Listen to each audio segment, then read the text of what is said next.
Hey guys, it's Ben the Coin Geek at Old Pueblo Coin, and today we have a question and answer segment, and I want to just take the time really quick to say, hey, if you enjoy coin-related content and not just stacker-related items, nothing wrong with y'all stackers, but some of you guys, you're transitioning over to coins. If you like the coin-related stuff, we're actually talking about the coin market, coin collecting, and whatnot, then please do consider sharing videos, liking, and commenting, as that helps our videos get shown to people who actually may like coins. All right, on with the show. All right, Alphabet's saying, although I generally grade advice on a budget of $25 a month to buy coins, I made a video about if you have 25 bucks a month, and I started talking about just getting into the Kennedy half dollar series. I think one would be more satisfied collecting stamps, as there are far more options than with most coin series. Shots fired. All right, the ever growing battle between philatelics and numismatics continues. There's going to be fighting in the streets over this one, and I actually like the suggestion a lot. I think the stamp hobby is actually a very fun hobby, and you're right. You can get a bazillion stamps for $25 and have fun with it. Now, the counter to that is, of course, you can actually get coins by the pound also and go through them and search them. And I don't mean, penny rolls.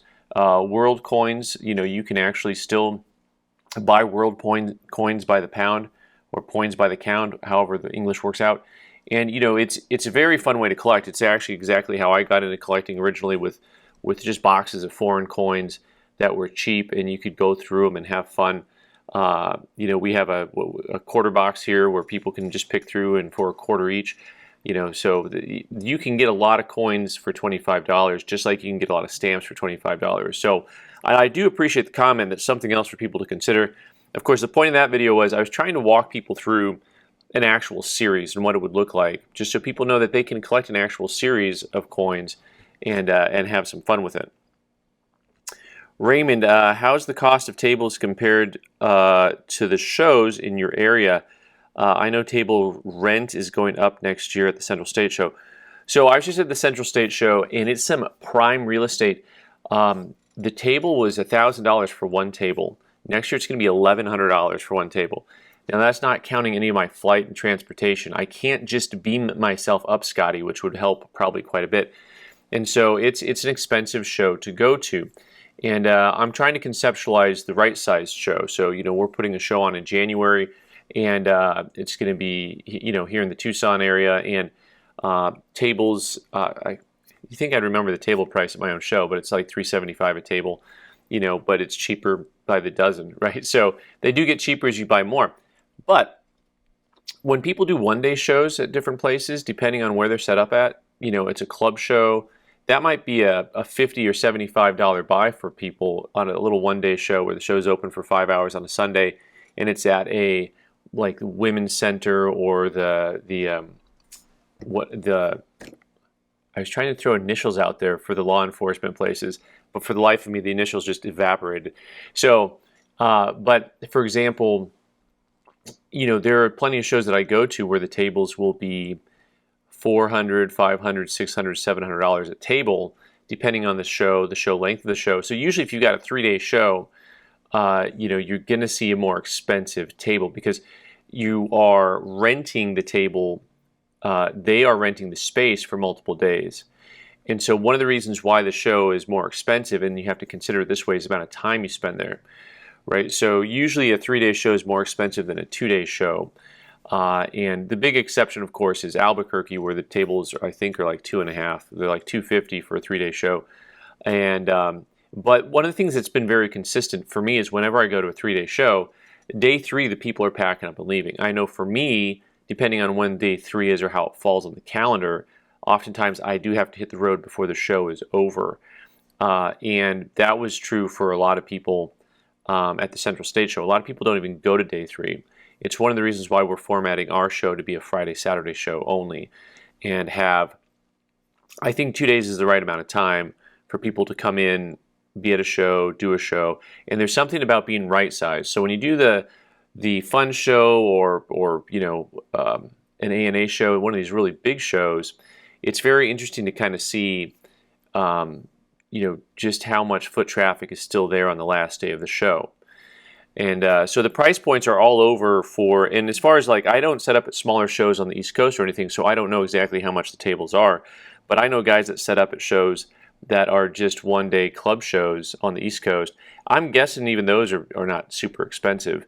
I'd imagine anytime you have just like a little one-day club show, they're not really expensive. So, but Long Beach also, you can spend, I think they're $1,100, $1,200 a table. So there's a lot of really expensive real estate, but on a really expensive show, it makes me want to stay around, right? Like I spent $1,000 for this table. I'm getting 3 days worth of activity out of it. That's a thing for me. So yes, there's inflation. Yes, things cost more. That's just kind of how it is. But I tend to look at it as how many days are you going to be at a show versus how much does it cost. And generally, the club shows can be a little bit less expensive, but lots of times, so I mentioned the Albuquerque show is very inexpensive for a dealer to set up at, but also you've got a huge amount of volunteerism there. So they don't have to pay the 30 volunteers that they have. And that's very different than if you're running a show. Like you see it when you go to a show like Central States where you're like, oh gosh, yeah, it's expensive because, like, you can see why it's expensive when you look at the amount of work that has to go into getting the show put together. All right, let me see here. Michael says, I just wanted to comment on a remark you made in a previous video about the age distribution at this show. I was talking once again about the Central State show. You indicated there's plenty of what you would describe as younger dealers, meaning people in their 40s. Let me just stop right there and say, when I said younger dealers, excuse me, I meant 40s and younger. There's a lot of guys in there that are like in their teens and 20s, but there's a lot of guys that are in their 40s, right? And when I started doing this 25 years ago, I was the only person under the age of 55 or 60. Like there was nobody. I mean, there was not a young man in the room, right? I'm calling myself a young man. Let's go. All right. I don't recall that you said the same thing about the attendees. Frankly, it concerns me that there's plenty of younger dealers because these people are all trying to make a living in the coin business. The hobby needs a constant infusion of young collectors, not younger dealers. At some point, I want to be able to sell my coins, which requires strong buyers and a healthy marketplace. Right? This is a concern for lots of people, and it's a fair and a valid concern. Is how's the marketplace long term? And so that is why we do what we do here. It's one of the things that we do is, hey, let's talk about collecting coins. If you want the coin market to survive, you have to in some way be a coin ambassador or a coin apostle or whatever you want to call it, right? You've got to be able to share your love of the hobby with other people. I don't think there's anything strange or nefarious about sharing what you love with other people. Like, this is just, you share it with them, and it's a little bit of an organic thing that happens. Now, to your point about young attendees, there were a lot of people under the age of 40 that were attending the show as well. And, so I didn't comment on that. And one of the things that also about your point about younger dealers is the market is so different than it used to be even 5 years ago, let alone 25 years ago. The marketplace 25 years ago when I started doing this was basically dealers, brick and mortar, coin shows. I mean, there wasn't a lot of diversity. And so, but today, even my guys that are not younger, they're just young at heart, right? My guys in their 60s and 70s, they're all micro dealers, right? Like a lot of guys who have a small amount of inventory. I use the term inventory. It's like inventory when you're a dealer. It's a collection when you're not. But a lot of these guys, their collection that they have, they might not just be going to sell it to a dealer. They might not be going to they may be going to set up at a local coin club show and trying to retail as much as they can. And so the comment about young guys knowing how to deal and becoming dealers is really on point, but also there's plenty of people who are also over 40 that do a lot less wholesale business and do a lot more B2B, what they're, like consumer to consumer, business to business, C2C maybe, consumer to consumer. And so that's really modified the entire coin market, right? And so anyways, I find that topic really fascinating. I don't have the actual hard, fast data and stats to back anything up. Everything is just observational here. But the thing that's interesting is just the way that it all plays together, because it's not just the combination of the younger people and they all want to be dealers, but also the older people all want to be dealers too. And I run into this all the time with people who have, they have coins and they don't want to sell them wholesale to a dealer. I get it. All right, many people work Thursday and Friday, making Saturday the only day that they conveniently go to a show. Surprised that dealers don't understand that. There's another great comment. Look here, which is funny because I thought this is going to be complete marketing jumbo mumbo when it said look here and had a big arrow on it. But that's a very good comment. Also about the Central State show and people leaving early. Yeah, that is why, once again, we're formatting our show to be a Friday-Saturday show. Is because you're correct. There's going to be a large part of the population where Saturday is their day to go and do something. So that's a spot-on comment, and this also ties back into everything we're just talking about with shows and dealers and who can show up and who can't and when. Yeah, a lot of people are Monday through Friday, so they can't get to a show on a Friday. The thing that's odd to me about the bigger shows, from my experience, is the first day of the show is always the busiest. And it doesn't matter if it's on a Tuesday or a Thursday, it's a pretty interesting. I have not gone to a 3-day show that was a Thursday, Friday, Saturday, where Thursday was not the busiest day of the week, which I find really fascinating. What I mean is, I don't mean dealer to dealer. I mean how many people are actually coming in the door, attendance-wise. Once again, if you run a show and you've got stats and data to buck that for me, go ahead and please do. But I'm looking at a show. The Central State show is open Thursday, Friday, Saturday, and I thought, well, we're going to be busier later in the week because people work. Everyone's there Thursday. But now that's a show that a lot of people travel to because of the size of the show. People travel to it. So maybe it's a little bit different on a different day of the week, right? All right, okay, we got a few more rapid fire. Holy cow. Donald says, hey Ben, I received the 1962 Franklin PCGS Proof 67 Deep Cameo you sent me. It's lovely. I recommend that everyone get at least one Deep Cameo Franklin. They look so nice. Really a shout out. Thanks, Donald, for anyone who wants to collect kind of type coins. Really, if you're not a U.S. collector, you might not think much about this, but even for the average U.S. collector, doing a typeset is just fun. I mean, you don't need to buy every Franklin out there. You just need to buy one, right? A real pretty deep cameo is a lovely looking coin. Anytime you can get a deep cameo on some of those older coins, it's a whole nother level. All right, Edward says, sorry, Ben, the Texas commemorative is busier design than the Bay Bridge. I'm glad I stand corrected or I sit corrected.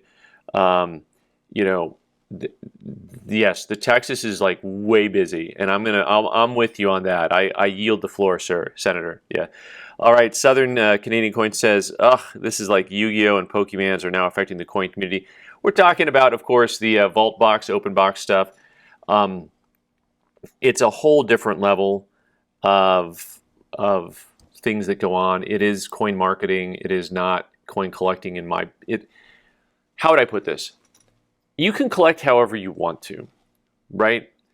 But this has been designed by someone to entertain and get dopamine hits and get people engaged in gambling. It's a different type of, it's not really the type of thing that I consider to be how I would collect. But at the same time, people really collect holders, right? Which gets me to the next question by John. I really don't understand the collecting of generation of holders. It seems odd that common Morgans might be worth more than the coin is actually worth because it's an OGH or the holder that used to be in the label that was perforations on the edges. It's the coin that drives things. Well, you answered your own question or your own comment here. They do collect holders. I mean, they are collecting the holders. And then they're collecting a combination of the holder and the coin in it. So, it's interesting because I collect weird related paraphernalia to coin collecting, right? So this is just kind of a cool, the Curiosity World newspaper, and it's got all these large cents on it, and then it has some stamps over here. So we got coins and stamps together at last, like the wolf and the sheep laying down together. It's so, if you think about it in a way, coin holder collecting is similar to that, where it's like, okay, we're collecting a part of coin collecting history, but it seems weird because it's all so fresh. Like most of the people in the marketplace remember some of this stuff happening. But there's, so people are literally collecting the holder, but they're still collecting the holder in combination with the coin, because to them they have something that's kind of interesting going on there with something that I can't explain how markets get built up. Like an idea catches hold, worms its way into people's brains, and the next thing you know, everyone's engaged in it. By everyone, that's me speaking. That's just me speaking. Not everyone, but you know what I mean. A lot of people do. All right, Alex, last but not least, have you ever considered cracking out, if that's what they call it, the notes? Anything in the yellow filmed holders that you would send back to get a new holder, or would PMG do it for free since their older holders are obviously flawed? Alex, thanks for the comment. So I have not cracked out any paper money. I'll use the same term. I haven't cut out any paper money, whatever they call it. Yes, if you have an older holder, lots of guys will send them in and get them in a new holder where they have the clearer plastic so you can see the note better. I came really close on a couple of notes to cutting them out and sending them back in to see how they would come back, if they come back any different, because the notes seem so obviously conservatively graded. They do have a reconsideration where you can send something back in just so they will look at it again and say, hey, how is this looking? What are we going to do with it? We will consider it again and see if we made a mistake. Both NGC and PCGS have that in their coin grading. So, as always, guys, thank you so much for your comments. I wish I could reply to all of them, but it is a matter of being human that I'm not able to get to all of them. So, thanks so much for watching. Keep them coming. I appreciate it. As always, signing off here, Ben the Coin Geek. You can subscribe by clicking on the owl button in the corner, or watch more videos on the right side of the screen. Thanks so much.